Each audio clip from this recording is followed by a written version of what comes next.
This is Mommying While Muslim, recorded live and unedited. Watch as Zeba and Uzma record their podcast, see their reactions, and find out for yourself what all the buzz is about. This episode of Momming While Muslim is brought to you by 786 Cosmetics. At 786 Cosmetics, we believe that beauty products should be inclusive and designed for all to enjoy, regardless of spiritual or ethical beliefs.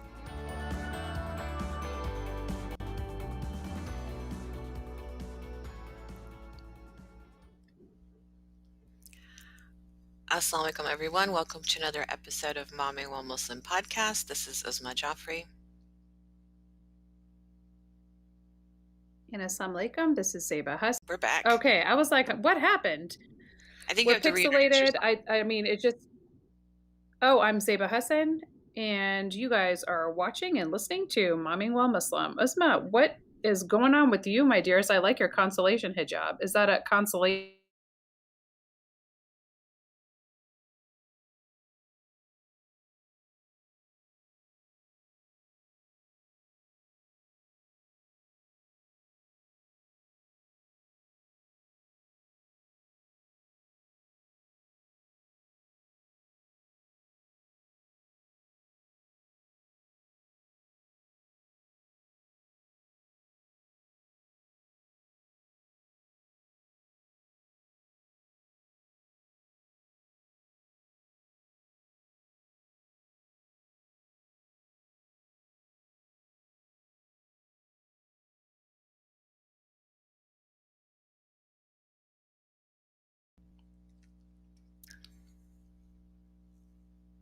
This is just a fun Friday. It is Friday the 13th. I will draw attention to that today. So, Are we back on air? Oh my God, it Yeah. is Friday the 13th. Oh it's my Friday goodness. the 13th. So this makes sense. Thanks for... This totally makes sense. Matches my mood. It's been raining nonstop here for an entire week. I think I see some glimmer of sunshine peeking through the window. So Yeah. we're going to It's just take a coming. deep breath and start over. It feels like we've lived a long life in this week. How has your week been, Uzma? My week has been fun. I have been preparing for the Women's Interfaith Spring Tea that is this Sunday virtually, and Momming While Muslim is proud to sponsor the event by the Islamic Speakers Bureau of Arizona, and it is multi-faith, multi-women, women. And so we have some fabulous speakers, and it's just going to be a short hour and a half tea time. And I got my goodie bag. I don't know, did you get your goodie bag in the mail? I don't know, but I'm so excited to open it up. Yeah. And So it's I'm got so all these yummy excited. things that I'm going to eat already, and I want to have the tea because it's cold where we are. So it's difficult for me to It's get out of cold bed like today. 70 degrees. Yeah, man, it's like 70 Yeah. degrees here. I have Oh to my turn the gosh, heater that on. is cold. You That is got really to bring cold. out that winter coat. Oh my goodness. Let me show you my fuzzy slippers because my Oh feet my are so cold. God. You're nuts. 70 is beautiful, you crazy Texan. It's too I don't even know cold. what to It's do with too you. cold. But yeah, you were talking about living a lifetime in the last week. I was watching the Saturday acceptance speech with my sons because my daughter had zero interest. I cannot get that girl to care. But my boys, they understood. I was like, this is history, guys. We have to watch every acceptance speech and every inauguration because this is American history happening right now. You're living it. And my little guy was closer to the TV and he kept turning around and watching because I'm like, I don't know about you, girl, but I was bawling my eyes out. Like as soon as it started, even before anybody took the stage, I was just crying. And I feel like maybe it was cathartic. It was a because release of this tension. year. Like, Yeah. maybe. But you know, he didn't say one thing. He kept looking. And that usually when he sees me cry, which is very rare, he will come up and hug me and tell me not to be sad. But for some reason, he understood that these tears just needed to happen. So I don't know. It was just really, really important to me. So yeah, boys need to see their mamas cry, and we need to cry because history is being made, you know, regardless of which way it went. I think the acceptance speech is a historical thing, and you know, it was really important, and I'm glad that my sons got to witness it and I got to be there with them. So tell me about your week. we're going to leave that for another podcast on another day, but it's We definitely are. been, I'll just allude to it. Yeah, I'm just going to allude to it that this has just been a very stressful time in our family.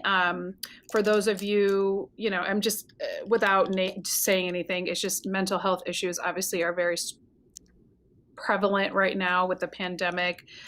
Teenagers, hormones, emotions, you know, check in on your kids. That's the one thing I'll have to say is right now that it is a little bit stressful for, I think, a lot of parents, especially with teenagers when their routines and all that are not necessarily something that they can count on, given that a lot of these kids are virtual, the skyrocketing of COVID. Just to name a few things. So yeah, every parent has their own thing that they have to deal with. And in our house, we're obviously dealing with some of these ramifications. Be mindful of it. Check in on your children. Love them unconditionally. That's just kind of what I'll say about that right now. Again, watching the speech, I feel like both parties, whether or not you loved them, going into it, in the sense that it was, for me, as we talked about earlier, kind of like a vote that was anti-Trump. But the fact that they both gave speeches that I have to say were amazing and excellent, gave me goosebumps. This is the first time that I probably didn't cry and you did. So I want that to be noted, because I'm usually the one that's Write it down, crying on this Papa. show. But write it down. Friday the 13th. Of course, that's what's going to happen. But it was probably the one time I didn't cry. But I definitely have to say, like, and probably part of it is from a level of cynicism, a level of where I think we're going to kind of touch base on today. So I get your point. You probably cried because it was like cathartic, and it was almost like a release of tension and stress that we've been slowly building up, like through the race, through watching like the negative rhetoric, the anger and animosity that inevitably is coming up, and some of those bad feelings that come to the forefront, that's come to the surface, that we as Americans are now witness of. Like, it's not necessarily a victory that I would say is a clear-cut victory, to be honest with you. So I am cautiously optimistic in the sense that perhaps it'll be slightly different than the previous presidency. But the reality of the situation is I'm not sure. I think I'm at a stage where I'm like going to give this ticket a chance, but I just feel like a lot of damage has been done to the nation in general. So I'm not as excited necessarily about it as a lot of other people. But that's that's my mini soapbox. But I know you're going to have another soapbox for us today. So Uzma, could you let us know what is our soapbox for today? Well, I'm glad you talked about having a healthy dose of optimism, but maintaining your cynicism, because there's still so much work to do. I feel like Saturday was our day of rest, and like, that's what's happening, because, we knew the lawsuits were coming and all of that, but we just kind of needed to absorb that moment. And then starting Sunday, work immediately started. And so we said on last week's episode of Denial, watch Georgia, because what's happening in Georgia is really, really important. So remember, the Supreme Court now has a Republican majority. And no, we are not anti any party. Like, all parties have a right to their platforms, but it matters who your judges are. So with the death of RBG, Ruth Bader Ginsburg, and the confirmation of the latest Supreme Court judge, who is, who's made no secret of her beliefs on women's health rights and reproductive rights, our Supreme Court is gone. Like, right now, the majority lies with the Republican Party. The Senate, our upper house, that has a lot of power, guys, is also a Republican majority. And they tantrum their way to block legislation, key legislation, during the end of the Obama administration. They've pushed through a lot of stuff these last 4 years. And this election, 2020, we actually lost seats in the lower house, in the House of Representatives. So the Democratic Party lost seats. And this is, again, going to be important in terms of legislation that gets passed in our country. So Bottom line, Senate seats matter, and all eyes are in Georgia for this reason, because neither of the candidates running for the 2 Senate seats that were up this year were able to get a majority over 50% of the votes. They have an automatic runoff election. That runoff election is going to be January 5th, 2021. In the meantime, there are 23,000 teenagers who are going to age in. They will become 18 years old by January 5th and will be eligible to vote. And the good news is they're allowed to register right now while they're 17.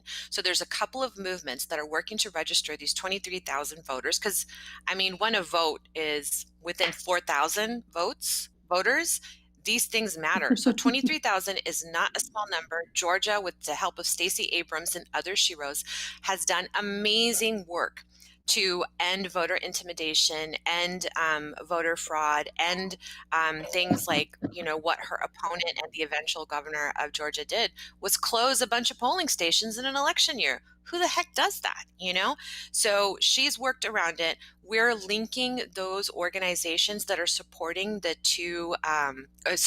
they're actually supporting registering these 23,000 voters. The idea is that these 23,000 voters are going to vote for Raphael Warnock, and the other candidate is John Ossoff. They are a reverend and a filmmaker, and they are running on the Democratic tickets. It's going to be important to get these guys support. So if you see those 2 names, we want you to know that those are the good guys. We'll be putting them up in our stories too, so you can follow along. And of course, in our show notes, you will have links to the 2 organizations that are registering these teenagers, and they are the New Georgia Project and Black Votes Matter. So grassroots organizations are always close to our hearts. We hope they're going to be close to yours, and that we'll take our eyes off of Georgia and start working our hands for the Georgia cause. That's our soapbox for today. Yeah, I mean, this is the election that really shows and proves, right, that your vote does actually matter. 'Cause when you're down to in the hundreds or the thousands, every little vote is being counted. And I actually feel like that happened this year specifically because we had more opportunities to, one, we extended the voting time. We had more mail-in ballot opportunities. We actually were more open, which is why I think it was such a huge turnout in voters for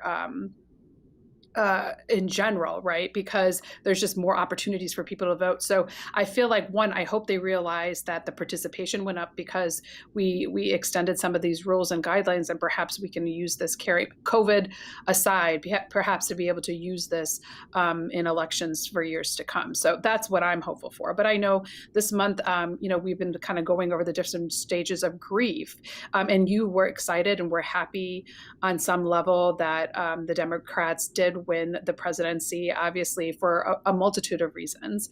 But like you said, in the lower house, we lost seats. We're waiting and trying to figure out in the Senate what's going to happen. And obviously in the Supreme Court, it's more conservative Republican focus. So, our job is not done. And so it also brings up another opportunity or another reason why we are in these stages of grief. And right now we are in denial, because the reality of the situation is when you look at any polling place or any polls that you see on CNN, either the Fox or whatever, yes, because we have been watching Fox News as well, you realize, one, in this unprecedented election where so many people came through, we were so close.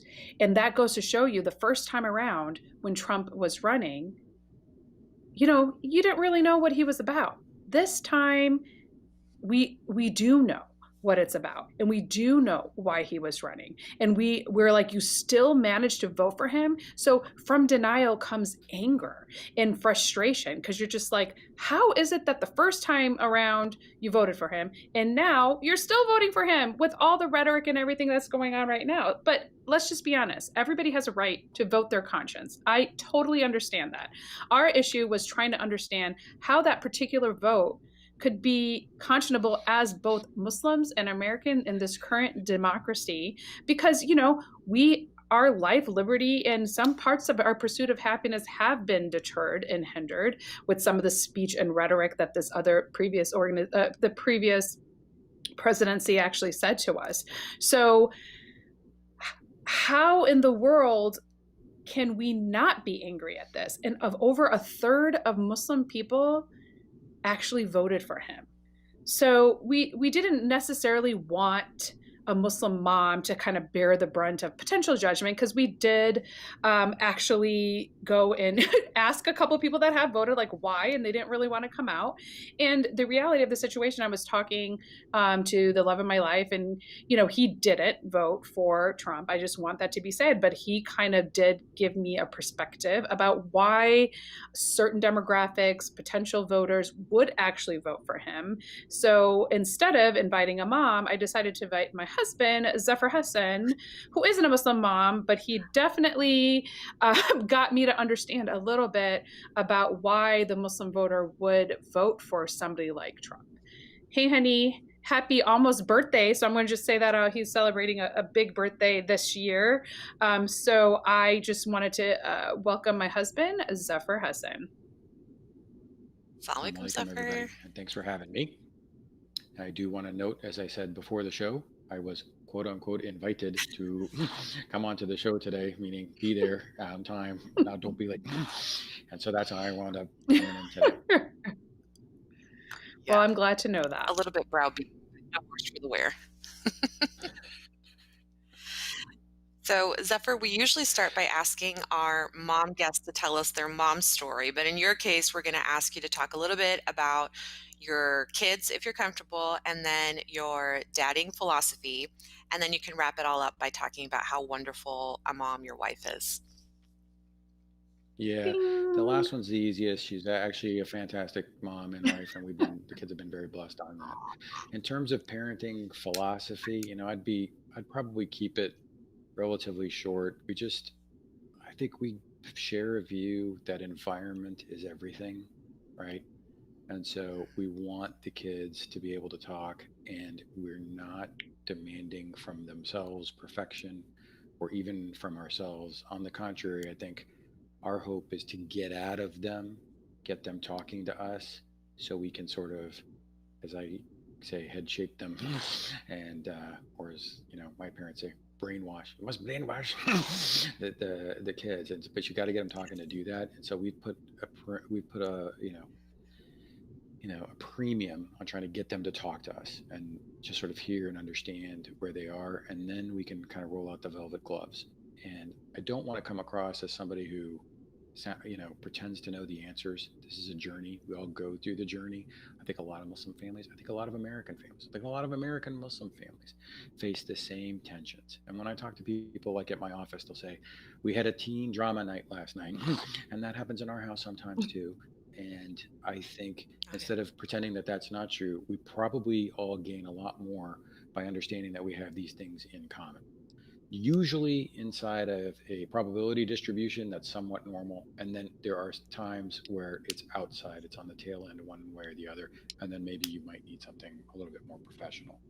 I think we've been fortunate to be inside the middle distribution, and probably, through family tradition and all the rest, education on the healthier end, but it's not like that for everybody, and we don't judge. Fabulous.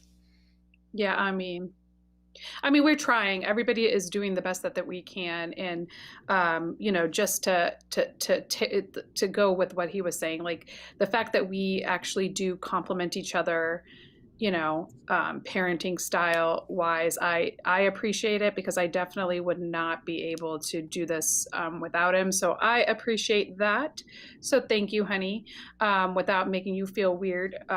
But we're we've kind of seen all the preliminary graphics by NPR on the religious vote in this country, and even including some of our own Islamic organizations that have put out these demographics. But can we just talk a little bit about whether or not you, as Zafar Hassan, think that we live in a democracy versus a theocracy, just for a moment? One, can you explain the difference? And two, which one do you think we're actually in right now? Yeah, so theocracy is a religious-based government, and democracy is one where you wind up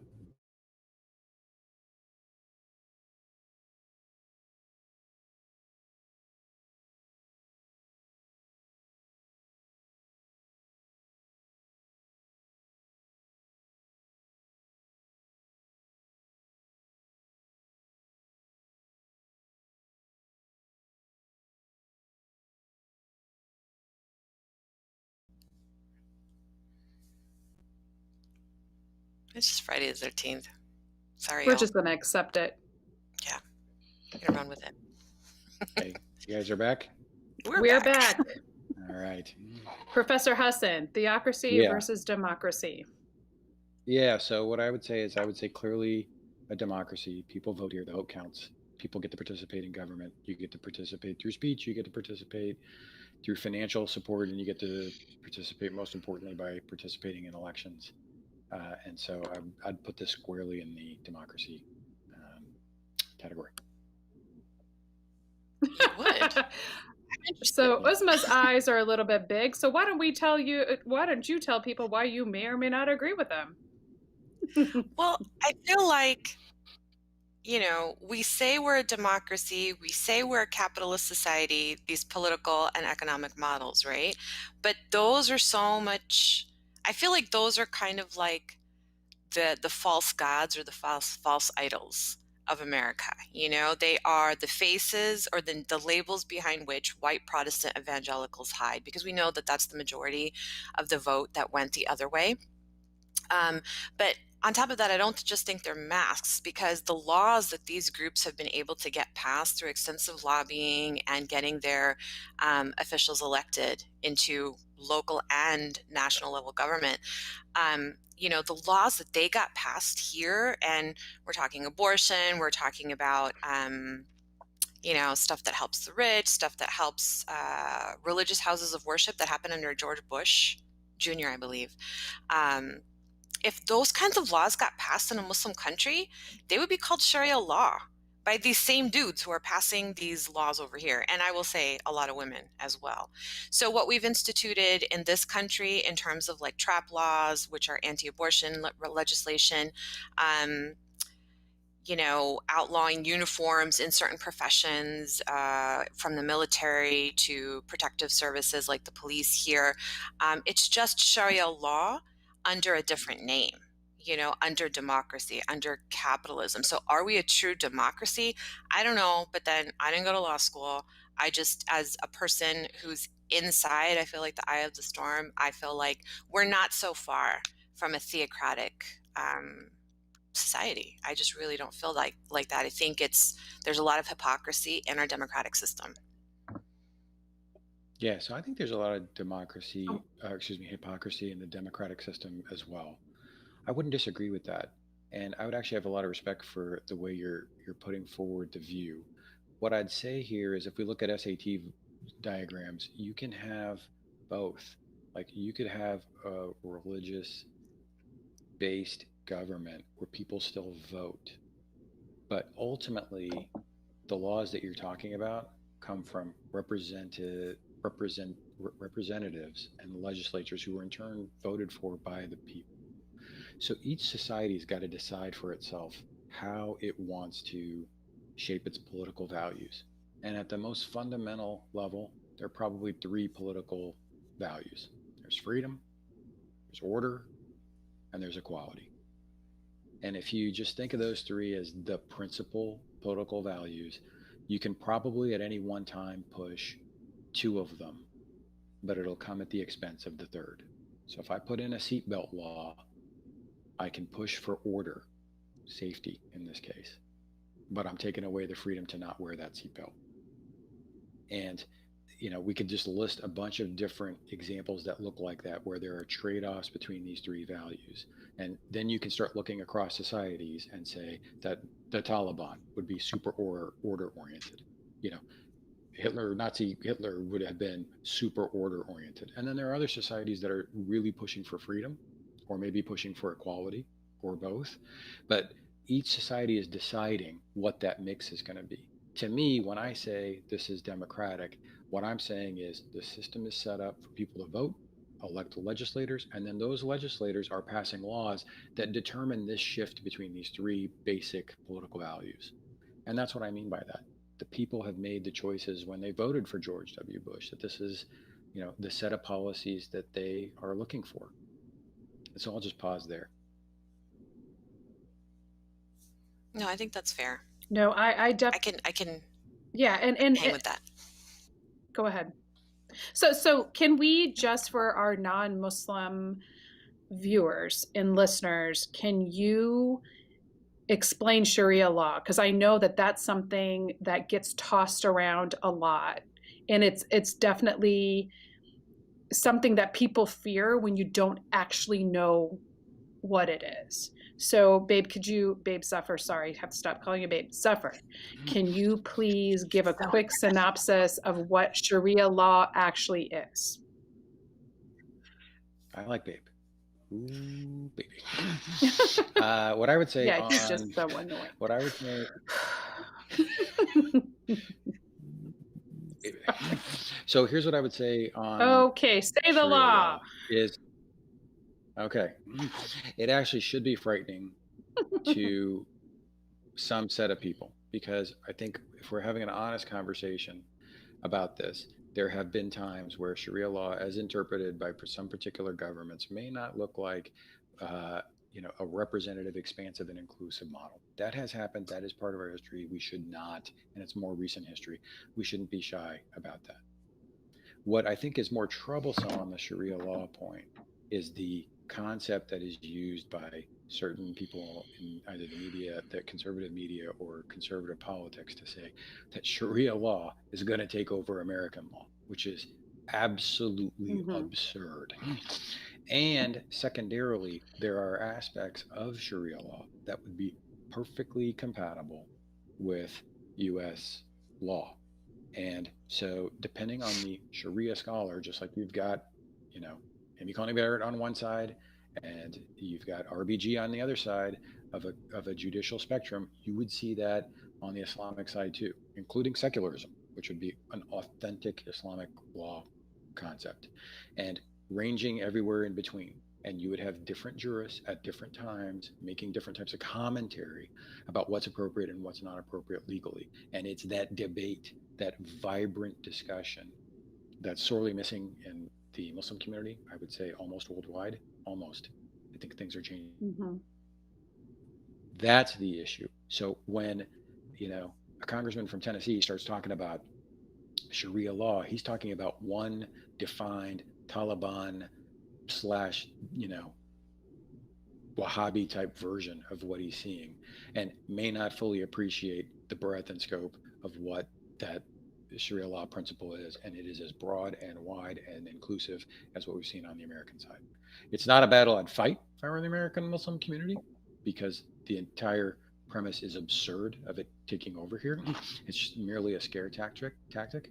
But I do think some education on this front is well worthwhile for American Muslims to push forward in the community. I like that explanation. I think it's a good one. I do think it's important to point out that one of the most important Sharia laws is that you must follow the law of the land in which you live. And Mhm. so all of these governors who have gone out of their way to spend tax dollars on passing legislation to outlaw Sharia law, it's such a waste of time. It shows the limits of their intelligence and how much they've read. So I want to put that there. But the meat of our discussion today is the Muslim vote this election. And we wanted to talk about this 35% of Muslim voters, which I will preface it by saying the AP vote survey was actually done prior to November 3rd. So these numbers may change, but what Mhm. we've been shown is that 35% of Muslim voters eligible to vote said that they would vote for Trump this year. Why on earth would they think that's okay? Zephyr, can you help us understand this? As somebody who doesn't cry on every Well, I'm not episode. sure that yeah. So I'm not sure that I can, but I can take a shot at it. And first, I think context is everything. And if we rob this discussion of its context, we might rob it of its meaning. And I don't know if you guys did any homework about vote totals in the country as a whole. But if you said to me 65-35, I bet if we went and looked at Reagan Mondale in um, 84, you're probably, Mondale probably did better than 35, right? So against historical norms and how people vote, I'd be interested to see what a 65-35 looks like. But I think most people would say Mhm. 65-35 is really quite decisive. And So I think because you guys may feel so strongly the other way, you're looking at the 35 and you're like, that number should be 0. and that Yeah. may not Yeah. give respect and the respect to the breadth of diversity in a community. But I would say 65-35 is pretty overwhelming. And be interesting to actually look that up and see how many times the numbers have been that skewed. I'm guessing not very often. This one looks like it's No. going to be 306 No. electoral votes for Joe Biden, with a pretty high, with some probability that you wind up at around 306 electoral votes for Joe Biden, and he's coming in at 5 million votes ahead on the popular vote. We're nowhere near 65-35. Yeah, So that's so I funny. just want to You start with that mentioned because a I little think bit of. Oh, sorry. No, I'm sorry. The lag is terrible. Like you actually mentioned, Henny, like the demographic of the Muslim, we're very diverse. And I wanted to tell you, like I was looking up the Pew Research Center, and I just wanted to name a little bit of tell you guys a little bit about this.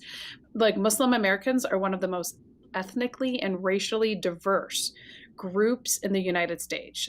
A large segment, 41% of Muslims identify as white, 1/3 are Asian, including South Asian, 1/5, 20% are Black, and about 8% are Hispanic. So the demographic diversity of Muslim Americans translates to a very unique profile when it actually comes to policy and policy decision, right? So on a moral and social issues, Muslims are actually closer to the conservative Republican Party, but on matters of like cultural and religious diversity, they're more in tune with the more liberal Democratic Party. So I think that that's something that we need to understand a little bit about the way Muslims have voted in the past and potentially how they would vote in the future or in the present, even right now. Yeah. So yeah, no, I think that's exactly right. I just want to pick up on one comment just because Joe sent the thing over. But it looks to me like Walter Mondale won 3 electoral votes, okay? And he had 41% of the vote, okay? So that's considered a landslide election at 58-41. And here you guys are talking about 65-35. So well past what people would consider to be a landslide. So from there, just picking up on Zeba's point, Honey Bunny's point, since we're doing that here. What I'd say is there is a breadth. Such a There dork. is a breadth. There is diversity in the thinking, and there are some people here who would say that from our community that, for example, an issue like abortion really does matter to them. And there are other people here that might say in the country that say that taxation matters to them, that they enjoyed the Trump tax cuts, and those things do wind up mattering quite a bit. And I think you guys even started outside the community sort of saying, you now know who this guy is, and so and how could you still wind up voting for him?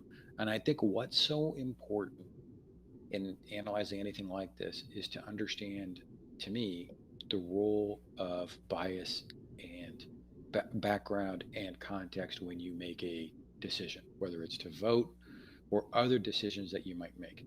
So let's just take a moment and talk about O.J. Simpson, right? An African, This is his favorite primarily topic African of American. conversation, No, no, just so look, you know. look, I'm gonna get along with my primarily mom. African Just a American. second of that trouble. I know.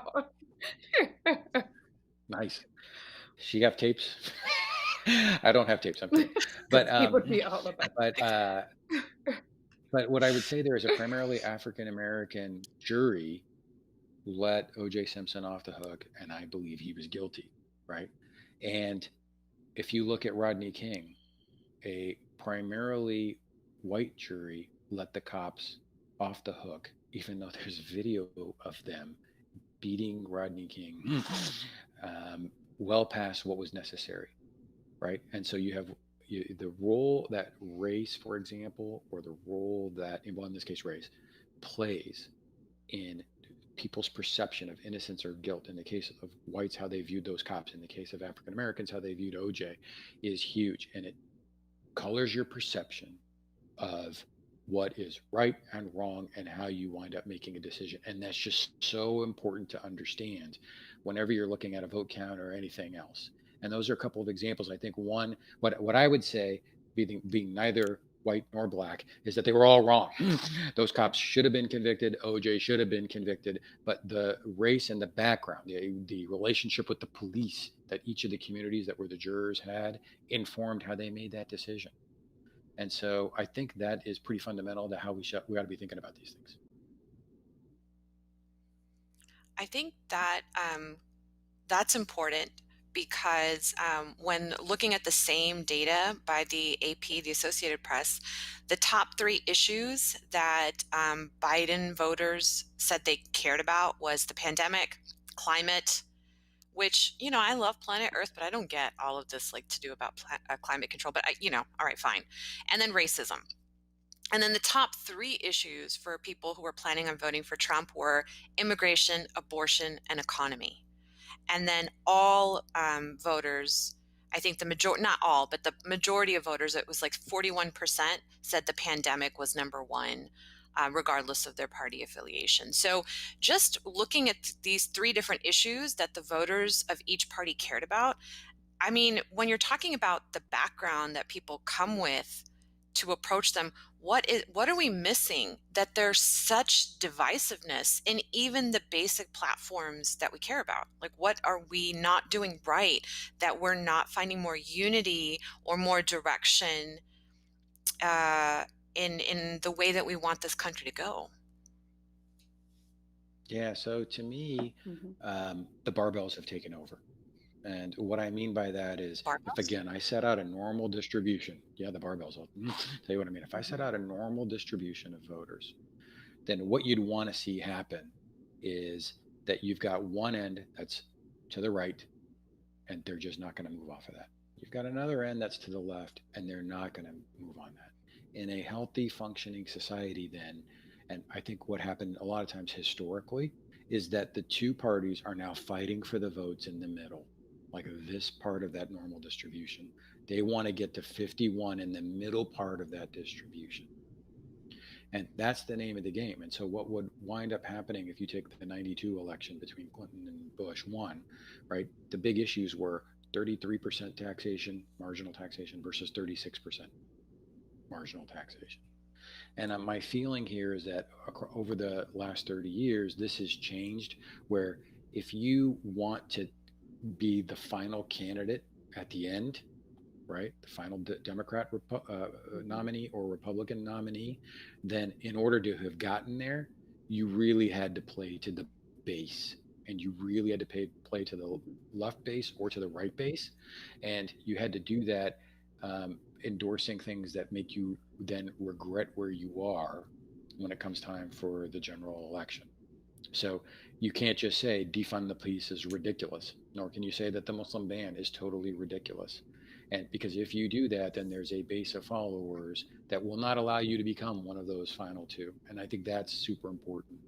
But I also want to pick up on something that you said there. I wasn't aware of the 3 issues that you just mentioned, but if you list them off again, on the Mhm. Republican vote, you could see why there's a set of Muslims who might view those 3 topics as being super important. And I actually think this occurs in other communities. I think there are a lot of people in the American Catholic community that, we have tremendous respect for and do lots of, interfaith work with them for the poor and all the rest with our Muslim community. But I think there are a lot of single issue voters there around the topic of right to life, et cetera, et cetera. And they'll wind up in that party. And as I said to Zaba, that's so important to them that the conservative person, Trump, could get onto Fox News, sit down at the table, reach behind his head, pull down a zipper, and a lizard comes out, and they'll still be like, yeah, but what about the Supreme Court and abortion? They'll still want to be all over that thing.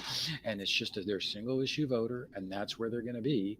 And the fact that that particular president, you know, may display various types of values that are totally incompatible with what I understand to be the teachings of the church is irrelevant because they're honed in on that one issue about the right to choose and the right of the vulnerable fetus as they see it. And so that's just so important to them that it trumps all the rest of it. No pun intended. No pun intended. Yeah, that's where my mind is still blown, and I'm never going to be able to wrap my brain around it, Saba. What are you thinking?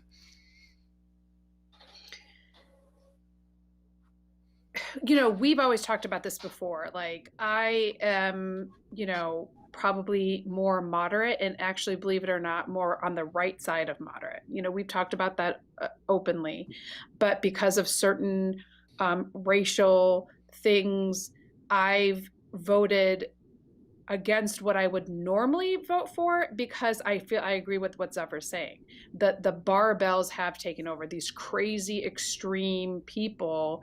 I should not say crazy, because that puts some sort of judgment call. I'm not going to say that. The extremes of both parties have taken over.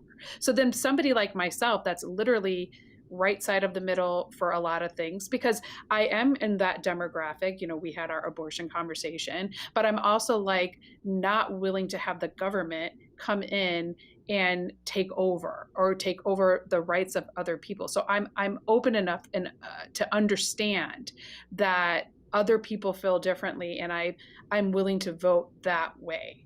But the reality of the situation is, I would love to have a more moderate candidate in general that actually practices what they preach on, a social, economic, domestically, like overseas.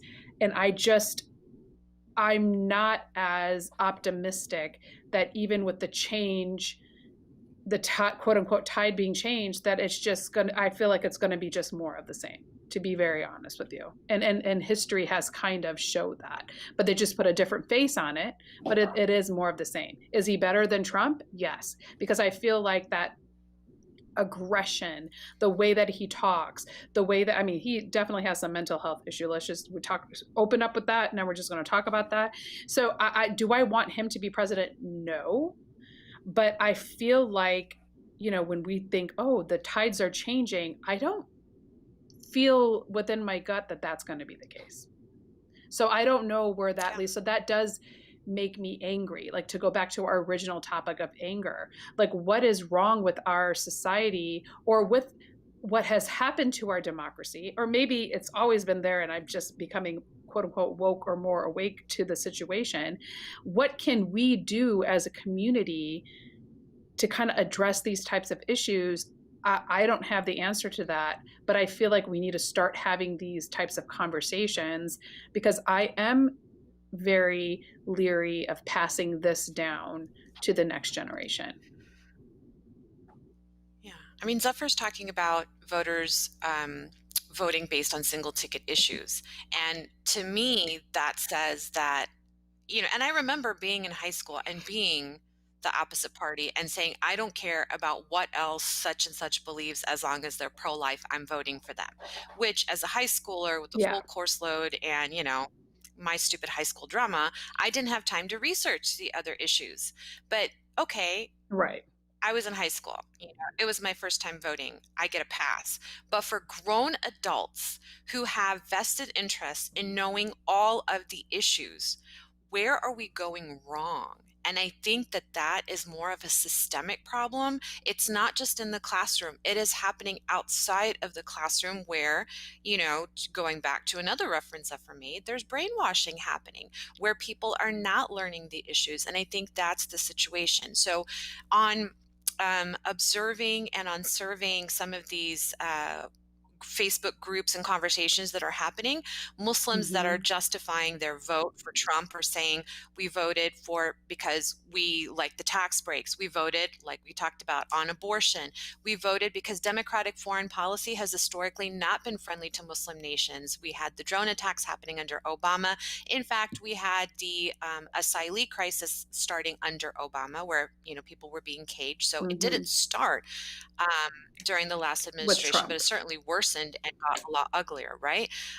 Israeli support, even though the Democratic Party has always talked about a two-state solution, they've never actually done it. It's only been empty words. And so people who voted for Trump saw the duplicity in international relations, pro-Israeli. And we're talking about being pro-Israeli as being anti-Muslim, but being anti-Israeli is not being anti-Semitic. If that makes sense to anybody, okay? We love our Jewish friends, okay? But what we don't love is a government promoting itself as protecting Jewish traditions and Jewish people, but acting entirely against Jewish law. and destroying people's livelihood for generations now. So Muslim Trump voters have called this, like, this is one of their biggest issues. And I believe Unfiltered and Sweetened podcast has an episode on this, on the APAC issue. Um, Biden has spoken out against BDS, boycott, divestment, and sanction of Israel and its products, and that's problematic. And so, for a lot of Muslim voters, especially like Palestinian voters, that's like done. We're done with you if you're going to tell us that we don't have the right to free speech and the right to decide what we spend our money on. Like, that sounds undemocratic to us.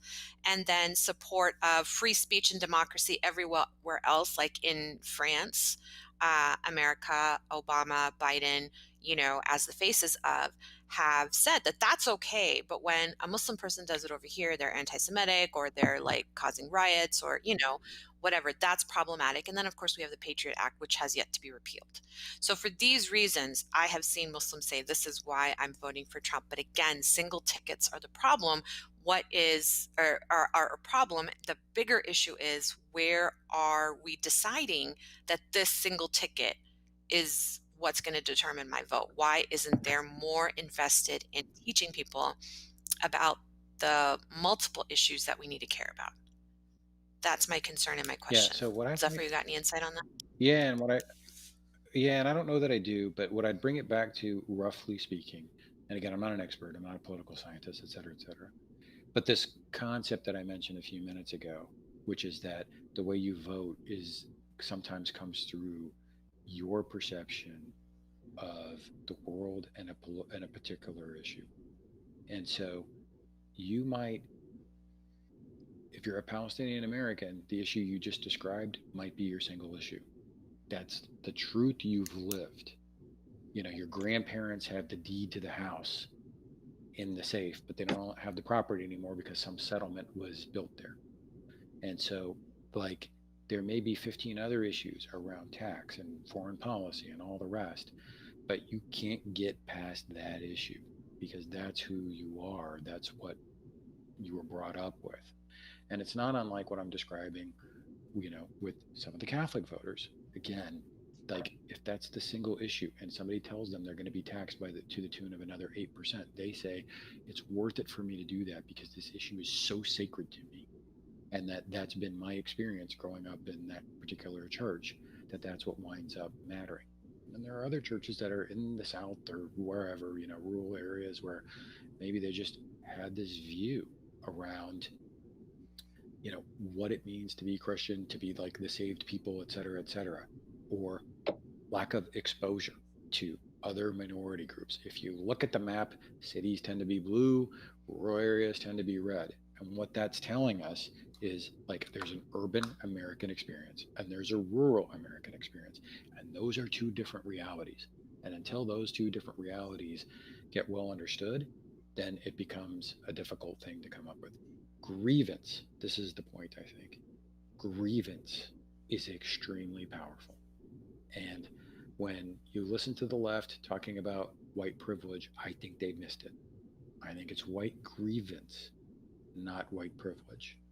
And when we talk about an African American jury that lets OJ off the hook, it's because the police mistreatment in the community, the use of force, the improper training of police has given that community a particular experience with the police, and they're not going to get past that, nor should they. That's a very difficult thing to get past.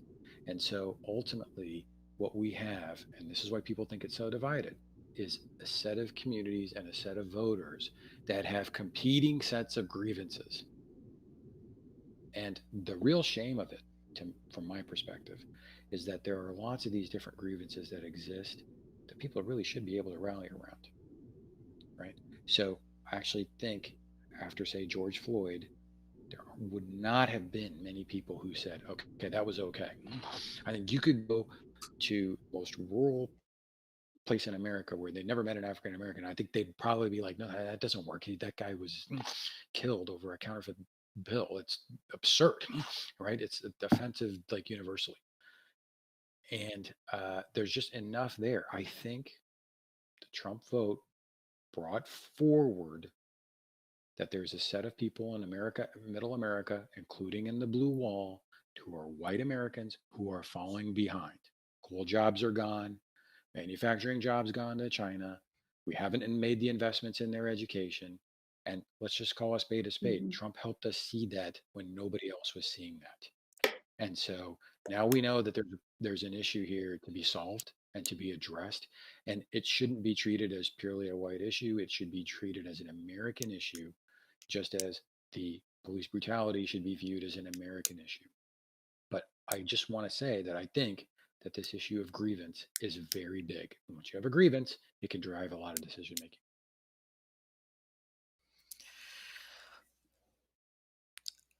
I like that. I was kind of reaching more for the systemic privatization of our press.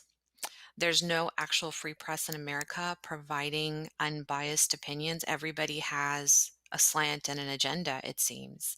And it happened, I think while we were growing up in this country, in fact, because it felt like news was more unbiased back in the 80s and 90s. And it has progressively, depending on the station, gone to one side, right or left, than the other. And I think it's because there's venture capitalists buying up these news stations, buying up these newspapers, and whoever is in charge of the written and the disseminated word, whoever's in charge of the mics and the medias and the print, is in charge of all of the information. So if all of the information you're getting is wrong, look what QAnon has done.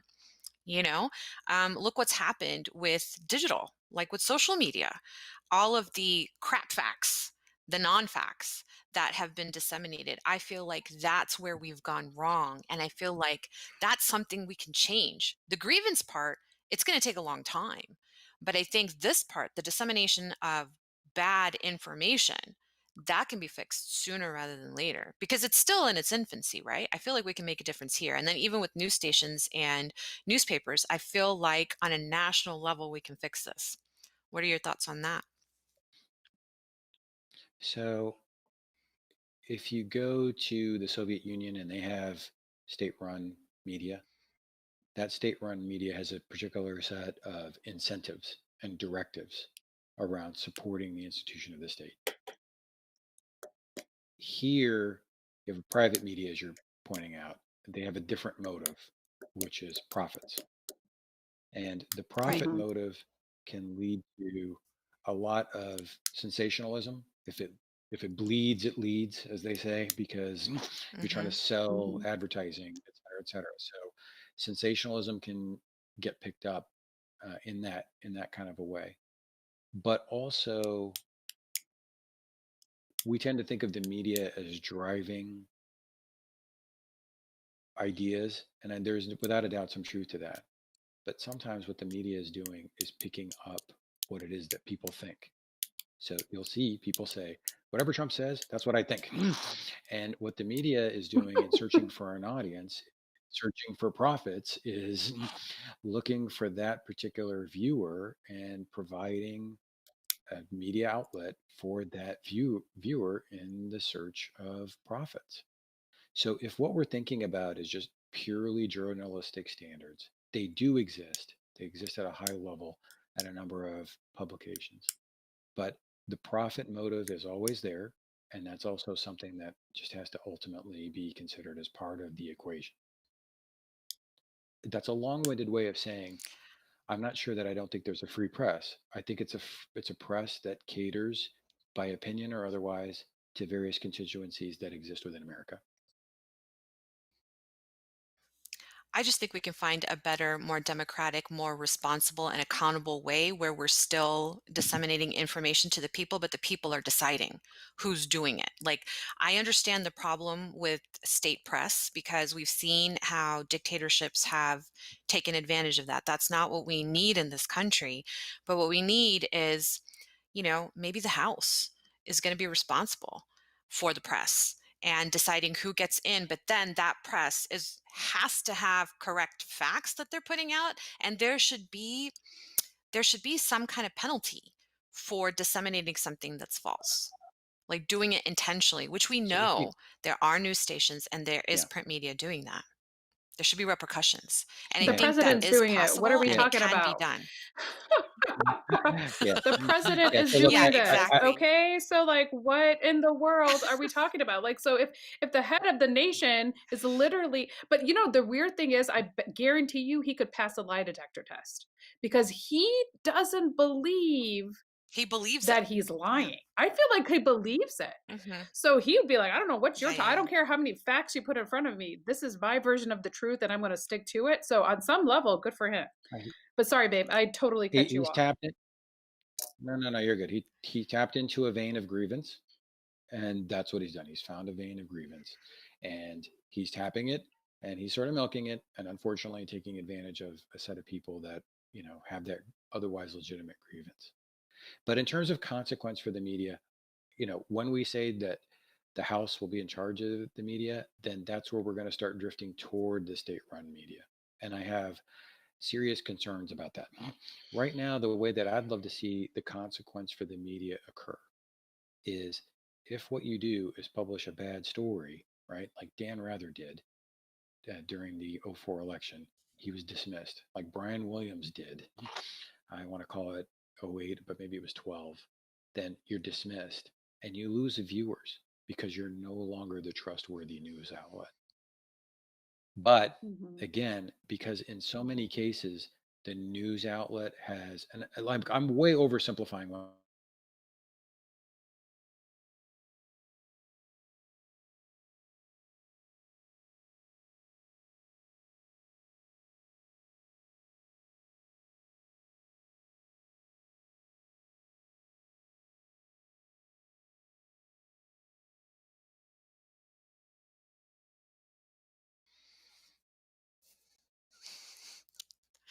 I think we're back.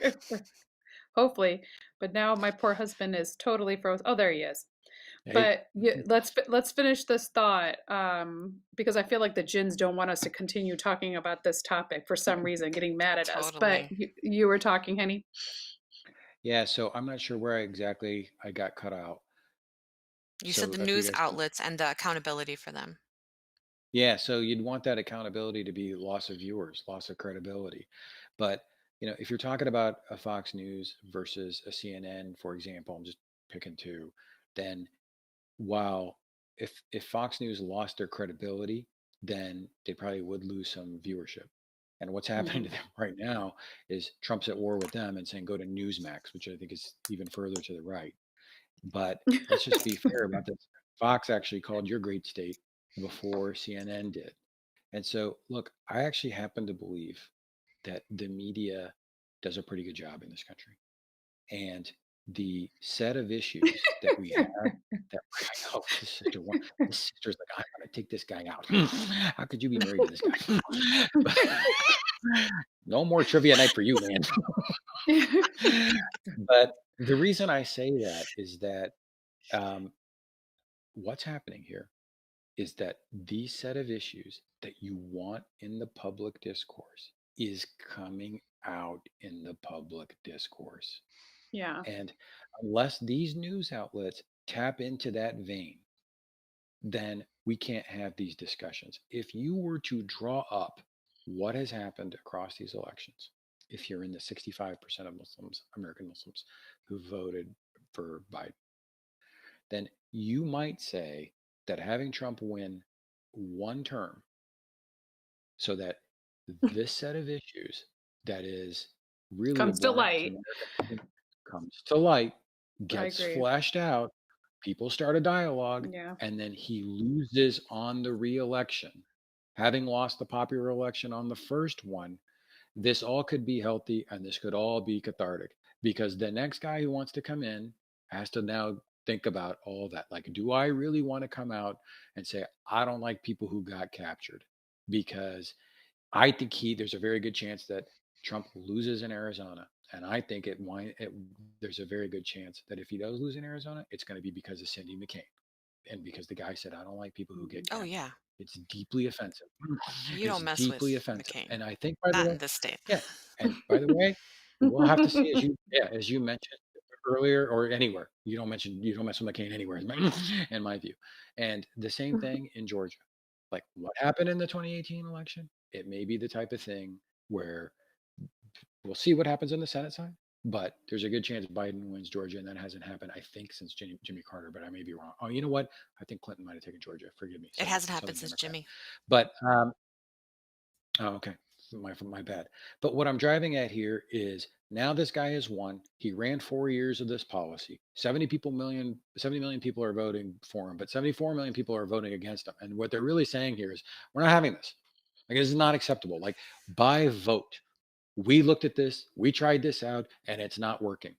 And if that's the dialogue, then that would force the party to take another direction or face losing again. And so, in my view, if you're like me and you are not a fan of Trump, and that's putting it mildly, and but you weren't thrilled about Biden either, right? Then I think Mhm. you know what you're seeing here is that with good candidates, it can wind up happening. But all dialogue is good dialogue. All dialogue forces these issues out onto the table. How do we want to treat our American Muslims? How do Mhm. we want to treat our Hispanic American Muslims? How do we want to deal with immigrants generally? How do we want to deal with illegal immigrants? And the media is helping us to force these issues onto the table so that they can be discussed. And the alternative is for them not to report on these things and not to show the views of Fox viewers. And then none of us even know that this issue is out there and it cannot be addressed. Then the long arc of dialogue and discourse and justice is only going to come through dialogue and education. And by the way, that's exactly what you guys are trying to do here. By the way, I have one more regret as we Mhm. wrap this up. I am way more funny than I've gotten to be on this podcast. So you guys have to bring me back again at some point so I can work my material. We can do a I've do-over, or we can heard do this another episode material where you get way. to bring out like the slapstick. The fun side, yeah, he drives me nuts because he thinks he's his biggest fan. So, and I'm second to that, but he is his biggest fan. And I do thank you for That's forcing good. you to be on the show today because I feel like you are able to articulate certain points in a non-confrontational way because I know we're all a little bit heightened right now, as evidenced by Uzma's facial expressions because she wears her feelings on her face, and I love that because it provides, to your point, we Right don't have here. to disagree, we don't have to agree, right? That's the reality of the situation, and Mhm. change and dialogue can only occur if we can respect everybody's viewpoints, even if we don't agree. Where I draw my line is where humanity and basic human rights are, but that's a whole nother that's a whole nother podcast, and we'll talk about that in another day. But just to wrap up, babe, you're going to be 50 years old tomorrow, half a century. Happy Could you just birthday! conclude us today? Like, what is the one thing that you wish you could have told your 25-year-old self that you wish you knew now? And perhaps that could be something that our listeners can benefit from. Because, we still have a long way to get to where you are. So why don't you talk to a little bit about that for us? I'm saying. So Because I'm not a day over 30, okay, I people? So he married a child bride. Yes, he did. yeah, I'm not just being glib about the thing. What I would say about that is you know I'm actually not being glib. It's not useful to anybody, but for me, ultimately, it was marrying you. Like I would tell me to marry you, and out of that Oh, flowed a lot of good things in my life. you're I've sad. been You're blessed. silly. Yeah, I know. How much I've did been I honestly, pay I've you been for this blessed. She's episode? gonna be crying Yeah, You're here. so no. silly. I mean, I look, know. honestly, all kidding Why? aside, I all finally put on all makeup kidding today aside, after like 2 weeks. Are you kidding me? No. yeah, no, that's what I'd say. I'd say make sure you marry Zeba because from there, 4 kids, and we have a Oh. comfortable home, and I've been blessed. I love my life, and I feel good about that. All those pieces about it, and it's all just a blessing. So that's ultimately what it comes down to. Alhamdulillah. Oh. Happy birthday, man. Well, You won the you episode. you will Thanks. get yeah, you went. Yay! Thank you so much for joining us today on another episode of Mommyingwhilemuslim. Jummah Mubarak, everybody. Hey, Joe. Thank you for watching this episode of Mommyingwhilemuslim, brought to you by 786 Cosmetics. Our halal nail polishes are also certified vegan and cruelty-free by PETA.